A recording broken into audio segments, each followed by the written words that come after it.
Good afternoon बच्चों। अपना next topic क्या चल रहा था? अपना चैप्टर था टाइप्स ऑफ ऑडिट। याद है आपको मैंने क्या बताया था? टाइप्स ऑफ ऑडिट के अंदर ऑडिट क्यों कराई जाती है? अंबानी का एग्जांपल लिया था ना।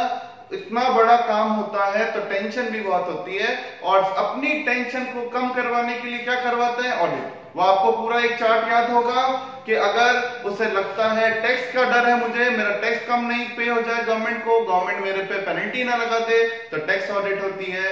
कानून में का डर लगता है कि लॉ फॉलो नहीं होगा, तो सेक्रेटरियल ऑडिट होती है। मैनेजमेंट काम अच्छा करे तो मैनेजमेंट ऑडिट होती है।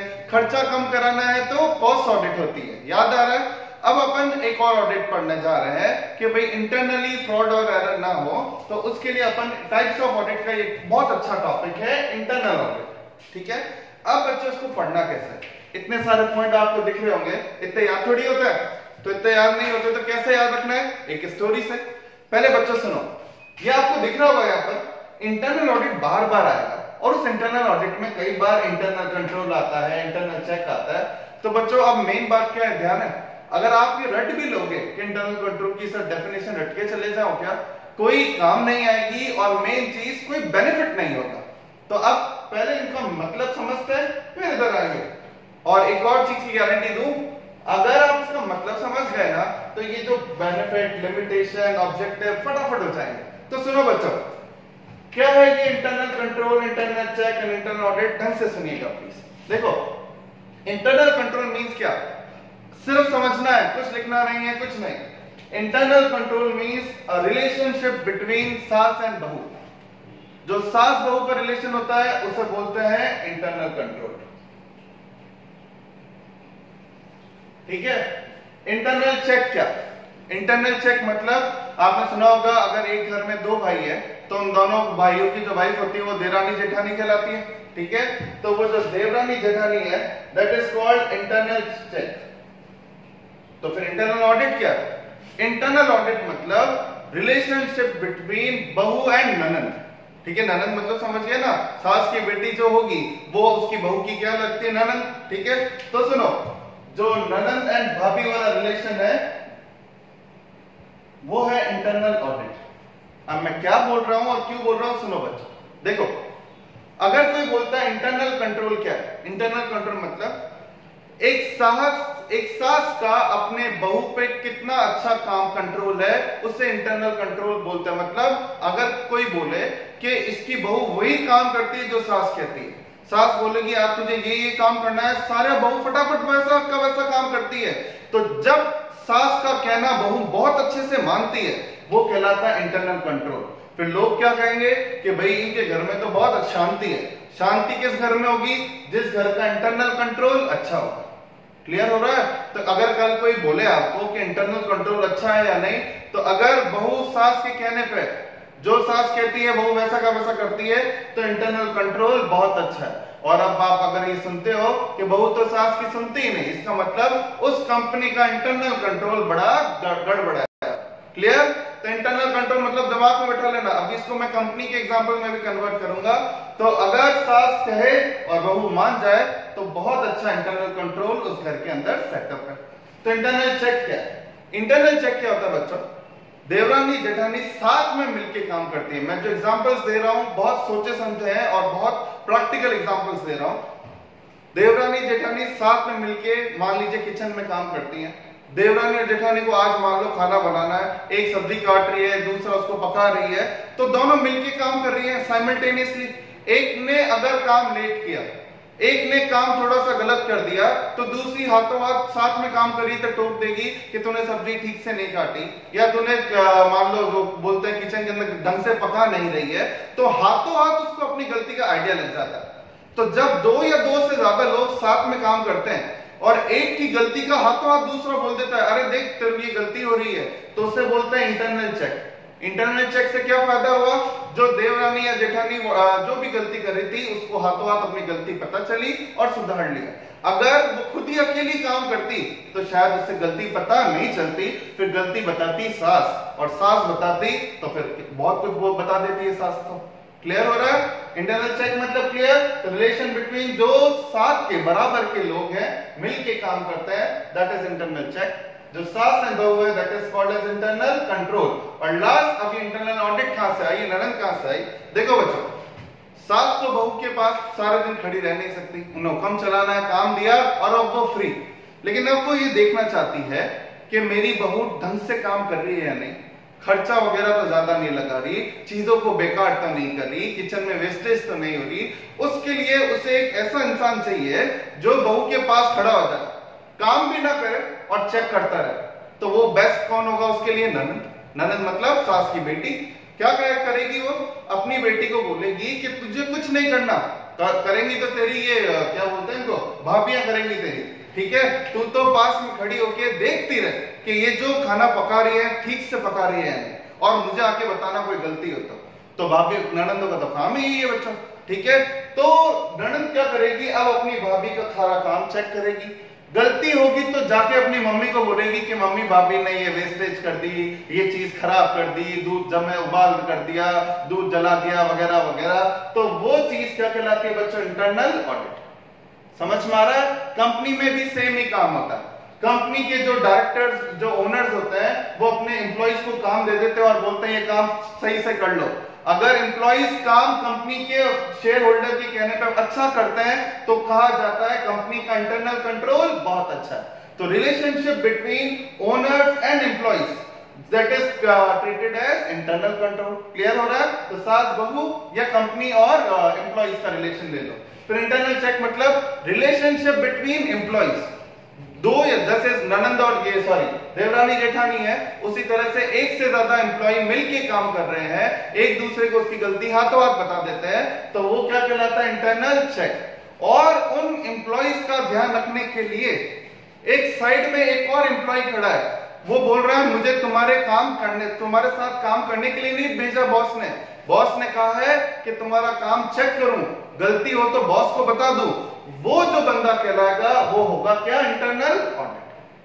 समझ में आ रहा है? तो अब मैं इंटरनल कंट्रोल वर्ड यूज करूं कि इंटरनल ऑडिट से इंटरनल कंट्रोल में फायदा हो रहा है, इंटरनल चेक में हो रहा है, तो आपको समझ में आना चाहिए कि इंटरनल चेक में कैसे हो रहा है। कि अच्छा, देवरानी जेठानी साथ में काम कर रही थी, इन्होंने कोई गलतियां करी, उस गलती को ननद ने या इंटरनल ऑडिट ने ऊपर बहुत शेयर ओनर्स को बता दिया, ये चक्कर है। तो आपको क्लियर होगा। क्लियर हुआ? तो इस एग्जांपल से अब आप क्या समझे हो इंटरनल ऑडिट मतलब? इंटरनल ऑडिट मतलब एक ऐसा बंदा जो कि कंपनी के मालिक के अंडर ही काम कर रहा है। समझ में आ रहा है? कंपनी के अंडर में ही काम कर रहा है, लेकिन एम्प्लॉइज के साथ काम नहीं कर रहा है। मतलब जो काम करने वाले लोग हैं वो अलग है, और ये बंदा कौन है? उनका ध्यान रखने वाला। उनका ध्यान रखकर उनकी गलतियों को आगे रिपोर्ट करना क्या कहलाता है? Internal audit. इसमें कोई प्रोफेशनल की जरूरत नहीं है, इसमें पेड एम्प्लॉइज ही होते हैं, इनका स्टाफ अलग से बनाया जाता है।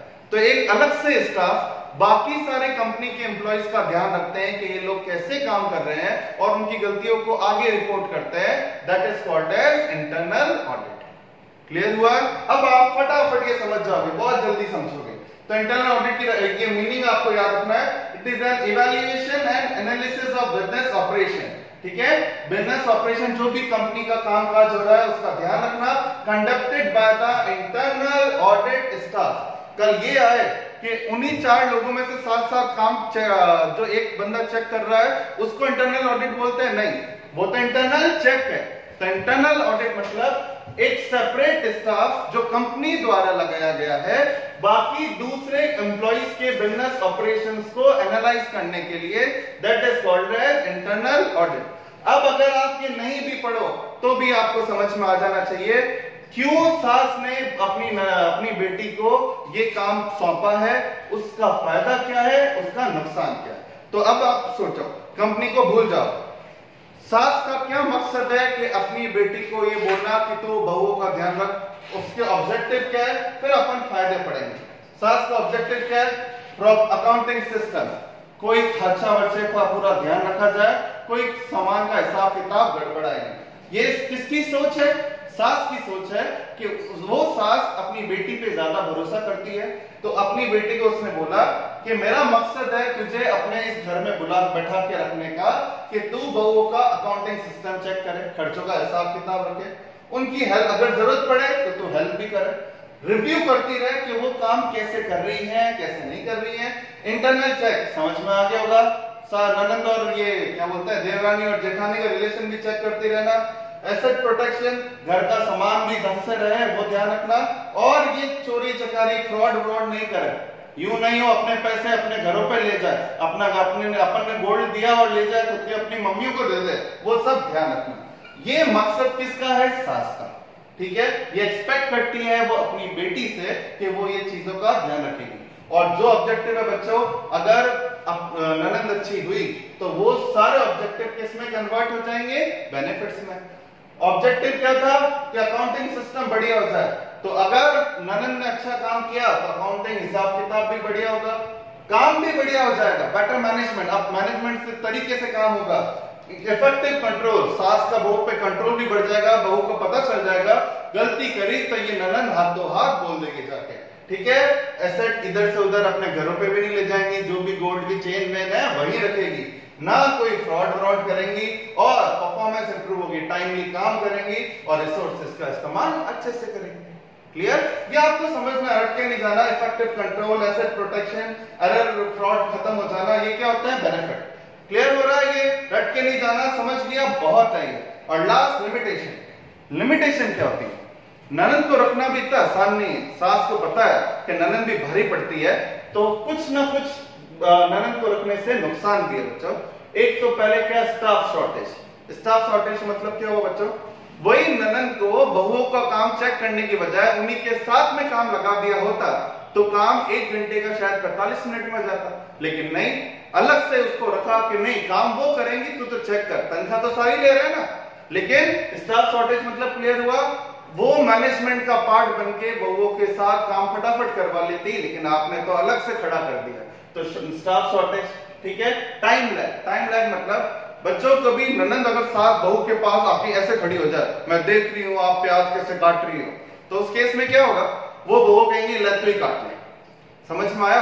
तो वो बाद में सब काम होने के बाद चेक करेगी, लेकिन बाद में फिर पता नहीं चलता एग्जैक्टली गलती किसकी है, तो ये होता है टाइम लैग। ननंद जो होती है हाथों हाथ इंस्टेंट काम चेक नहीं करती, बाद में करती है, तो बाद में करती है तो उसमें फिर थोड़ा सा प्रॉब्लम ये रहता है, गलती एग्जैक्टली किसने करी पता नहीं चलता। नेक्स्ट एरर मतलब ननंद कोई इतनी एक्सपर्ट नहीं हुई सास जितनी, उसमें भी कुछ खामियां होंगी, क्योंकि वो तो काम कर ही नहीं रही, मतलब उसको तो चेक करने के लिए लगा रखा है, तो उसके अंदर भी गलतियां होंगी, जरूरी नहीं है कि वो सारी चीजें परफेक्ट चेक कर सके। Next responsibilities, duties, extra cost मतलब समझ में आ गया होगा। ननंद को अपने घर में रखोगे, वो तो खाएगी पिएगी, सारा सामान लेके आएगी, तो फिर खर्चा तो बढ़ेगा ही बढ़ेगा। क्लियर हो रहा है? Responsibility and duties. Responsibility and duties का मतलब क्या हुआ बच्चों? रिस्पॉन्सिबिलिटी का मतलब ये हुआ कि इंटरनल ऑडिट के केस में फिक्स नहीं हो पाएगा एक्चुअल में कौन बंदा किसके लिए रिस्पॉन्सिबल है। मतलब ननंद को बोल दिया कि भाई तू ये रिस्पॉन्सिबल है, ये सारा काम तू चेक करेगी, अब एग्जैक्टली वो काम किसको सौंपा गया है, किसको काम क्या करना है, अगर उसमें गफलत हो गई तो फिर इंटरनल कंट्रोल की एक लिमिटेशन है, सही एक शॉर्ट में बोला जाए तो सही प्रकार से अपनी रिस्पॉन्सिबिलिटीज या ड्यूटीज को अगर वो नहीं पहचान पाई कि एग्जैक्टली मुझे करना क्या है, तो उस केस में इतना सारा कराया काम खराब हो जाएगा। क्लियर? तो बेटर क्या है, अब आप कैसे याद रखोगे इंटरनल ऑडिट मतलब? क्लियर मीनिंग समझ में आ गया होगा। मीनिंग समझने के लिए इंटरनल कंट्रोल और इंटरनल चेक दिमाग में रखोगे और याद रखोगे सेपरेट स्टाफ द्वारा जो बाकी लोगों के बिजनेस ऑपरेशन को एनालाइज किया जाता है वो क्या कहलाता है? Internal audit. इसमें कोई सीए की जरूरत नहीं है, एम्प्लॉइज में से ही कुछ बंदे अलग से कर दिए जाते हैं। ऑब्जेक्टिव रहता है हिसाब किताब बढ़िया हो, कंपनी का क्या ऑब्जेक्टिव रहता है? हिसाब किताब सही रहे, मैनेजमेंट अच्छे से काम करे, वर्क का काम फटाफट चेक होता रहे, इंटरनल चेक बढ़िया हो, एसेट नुकसान में नहीं जाए और चोरी हाथों हाथ पकड़ी जाए। और अगर काम अच्छा रहा तो ये जो ऑब्जेक्टिव है वो किस में कन्वर्ट हो जाते हैं? बेनिफिट्स में। लेकिन कंपनी को नुकसान क्या भुगतना पड़ता है इस इंटरनल ऑडिट को अलग से रखने के लिए? खर्चा बढ़ जाता है, सही स्टाफ की शॉर्टेज हो जाती है, काम फिर इतने जने नहीं कर पाते, हाथों हाथ चेकिंग नहीं होती, अब भी कुछ गलतियां रही जाती है और प्रॉपर रिस्पॉन्सिबिलिटीज और ड्यूटीज कई बार इंटरनल ऑडिटर का जो स्टाफ होता है वो पता नहीं कर पाता। तो बच्चों ये नोट करना है आपको, फिर अपन नेक्स्ट टॉपिक पे चलते हैं, ठीक है।